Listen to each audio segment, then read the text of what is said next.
Hello YouTubers, got the big guns out today, Sony FX1 and the newer model, the replacement model, the Sony FX1000. Both of them haven't been out of the bag for a while, so I've just sort of got them out to do this sort of usual thing of just giving them a run and what have you, but also because there's rumoured, well not rumoured, on the weather, it's forecast to have a big thunderstorm tonight. And though this is a HD camera, and that is the newer model, and obviously you know I have, if you've been watching my videos, you know I have the Panasonic 4K camera, the much more modern camcorder. The benefit of going for this one, and why I'm going back to this one to record thunderstorms, is this thing here, free CCD chip. So what does that mean? In English, it's a different chip inside it which deals with the colour, 3 of them, hence the number. It deals with the red, green and blue, I think is the correct way of doing it, but either, regardless of what colours do what, this was always seen as the professional thing to aim for on a camera, where later down the line they came out with the CMOS system.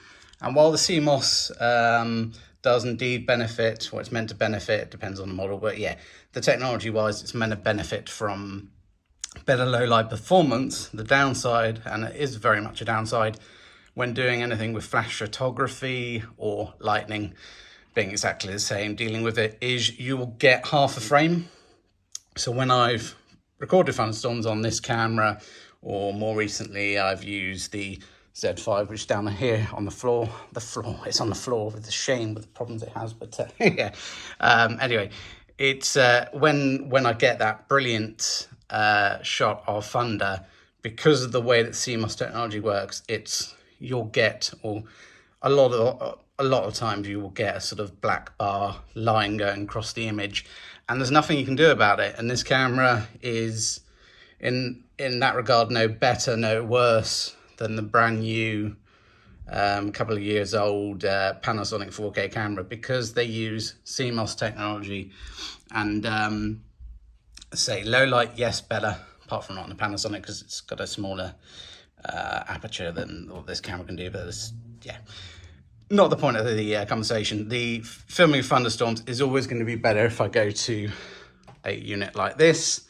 No, I can't get a 4K out of it, but I can get usable, very usable footage out of it. So when I do get those brilliant thunderstorm shots, I can take a freeze frame from the video and I know the whole video will be there. So that's the reason I'm going to use that tonight, apart from the fact it needed a run.